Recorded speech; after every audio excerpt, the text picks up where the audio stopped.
The coffee shop buzzed with the usual morning chaos, baristas shouting out orders, the hiss of steaming milk, and the soft clatter of cups and plates. Among the crowd, a woman in tattered clothes stood in line, nervously clutching a worn handbag. Her shoes were scuffed, her hair unkempt, but her eyes shone with a quiet dignity. She scanned the menu with a hesitant glance, clearly counting pennies. She had been walking for hours, searching for some warmth, some human connection, and, most importantly, a cup of coffee she could afford. At the front of the line, a man in a tailored suit tapped his expensive watch impatiently. He was tall, imposing, and exuded an air of entitlement that seemed to push everyone else into the background. His perfectly polished shoes squeaked against the floor as he leaned forward, watching the woman behind him with thinly veiled contempt. To him, she was invisible or worse, a nuisance in his meticulously ordered life. When it was her turn, the woman quietly asked for a small coffee, enough for her meager budget. The barista hesitated, seeing the woman's worn money, but rang it up nonetheless.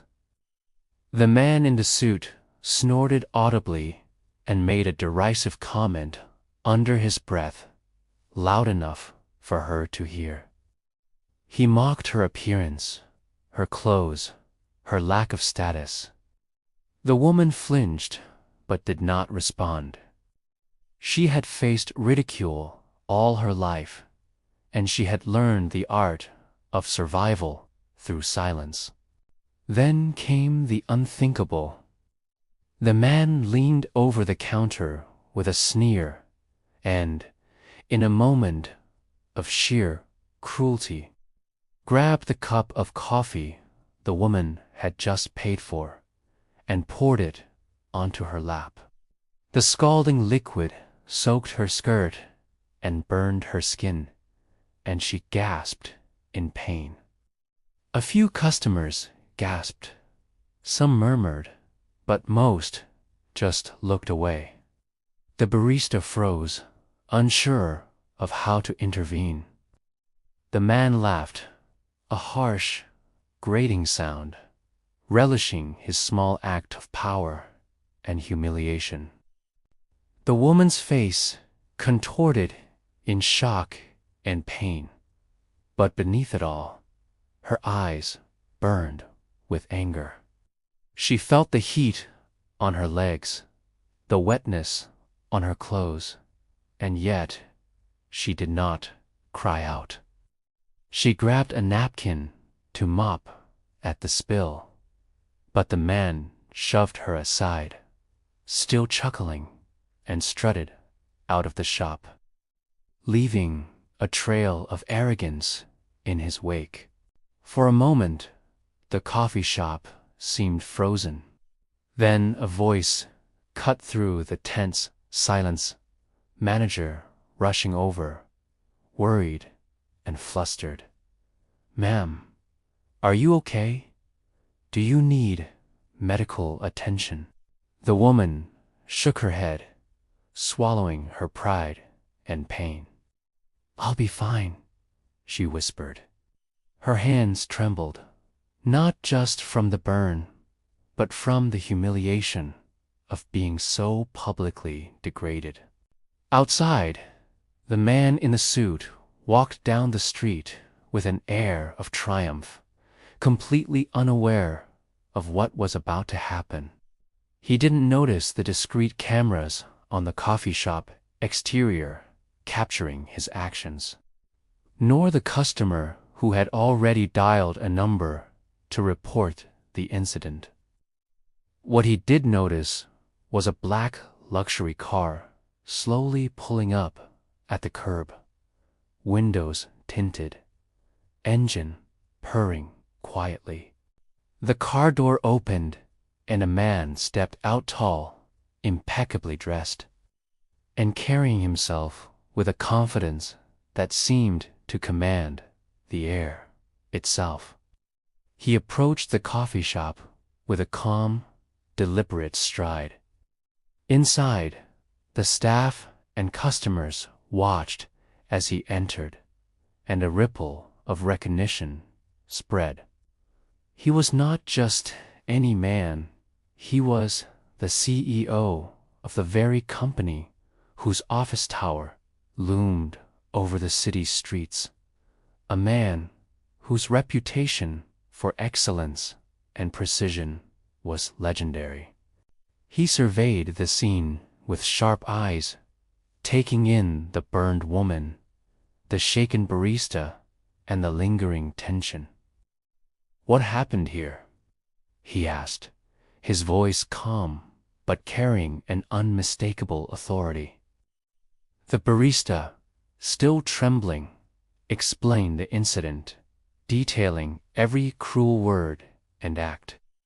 The CEO listened intently, his eyes narrowing as he absorbed the story. The man who had poured the coffee stepped out of the shop just as the CEO moved toward him. "Sir," the CEO began, voice measured but icy, "I believe you owe an explanation to the woman you just assaulted." The man laughed nervously, thinking this was some random confrontation, and tried to brush it off with a smirk. "Excuse me, I don't know who you are." The CEO's calm demeanor shattered in an instant. In one swift motion, he produced his ID, flashing it to the man. "I am the CEO of your company," he said, his tone cold, slicing through the man's bravado like a knife. "And I will not tolerate someone representing our brand in this manner. Not in my city. Not in my company. Not ever." The man's laughter faltered. Recognition dawned slowly, painfully, as he realized the enormity of his mistake. This was not just a CEO checking on customer service. This was the very top authority. The man who could destroy his career with a single phone call. Panic replaced arrogance. I didn't realize," he stammered, but the CEO cut him off. "Your actions are reprehensible. Your behavior is unacceptable. And your lack of humanity is intolerable," the CEO said, his voice rising with righteous fury. He motioned to the barista and the customers who had witnessed the act. "Look around you. This is your legacy, now the image of cruelty you left behind." Then, with a single hand, the CEO guided the woman forward. "Ma'am," he said gently, "please accept our sincerest apologies. This man does not represent us, our values, or the world we strive to create. You deserve far better." The woman's eyes widened as she realized the man speaking to her was someone she had only seen in magazines. Someone whose influence spanned the globe. Tears welled in her eyes, not just from the coffee burn, but from the overwhelming relief of being recognized and defended by someone of such stature. The CEO offered her a seat and personally oversaw arrangements for medical attention, compensation, and counseling, if needed. But he did not stop there. He turned to the man who had caused the harm and delivered a verdict that would be remembered long after the incident. "You will be suspended immediately," the CEO said, each word deliberate and heavy. "You will undergo sensitivity and professional conduct training, and if you cannot prove that you have changed your behavior, your employment will be terminated. You may also face legal consequences for assault. Understand that your actions have consequences, both socially and professionally." The man's face drained of color. His arrogance had evaporated, leaving only fear and shame. He nodded weakly, incapable of defending himself, incapable of meeting the eyes of those he had harmed. The CEO's words had stripped him of his false superiority and left him exposed, accountable in a way he had never imagined. The woman, still trembling, looked at the CEO. I don't know what to say," she whispered. The CEO smiled, not patronizingly, but with genuine warmth. "You don't need to say anything," he said. "Your dignity speaks louder than words ever could. You showed grace under pressure, and that is something money cannot buy. That is something this man could never understand." As the coffee shop slowly returned to normal, the impact of the event settled in. Customers whispered about what had happened, sharing stories on social media, and the incident quickly went viral. People were inspired, not just by the CEO's intervention, but by the courage of a woman who had been pushed to the edge and had stood her ground with quiet strength. The man who had poured the coffee left the shop in disgrace, his career and reputation hanging by a thread. Meanwhile, the CEO made sure the woman was taken care of, medical bills covered. A public apology issued, and a gesture of generosity that would allow her to rebuild her life. It was not just a matter of restitution. It was a lesson in humanity, accountability, and the power of standing up for what is right.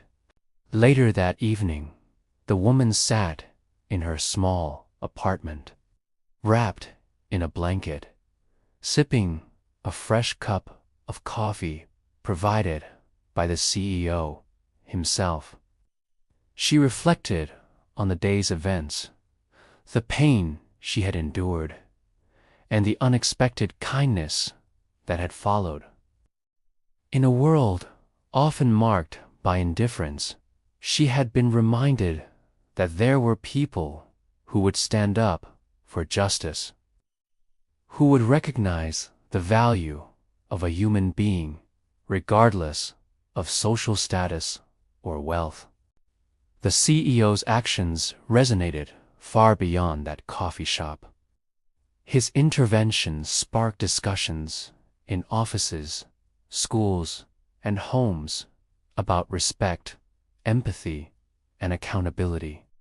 The man who had poured the coffee was a cautionary tale, a reminder that power without conscience leads only to downfall.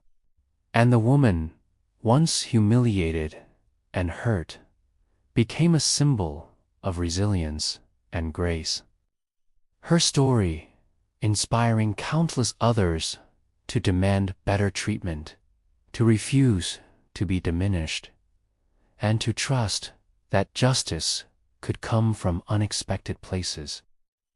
In the end, the coffee spill was more than an accident.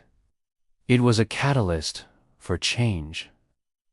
The world watched as cruelty met consequence, as arrogance met accountability. And as a simple act of human decency, standing up for someone in need changed lives forever. And the woman who had endured humiliation and pain finally understood that dignity was not just surviving cruelty, but finding the courage to rise above it, knowing that even in the darkest moments, humanity could prevail.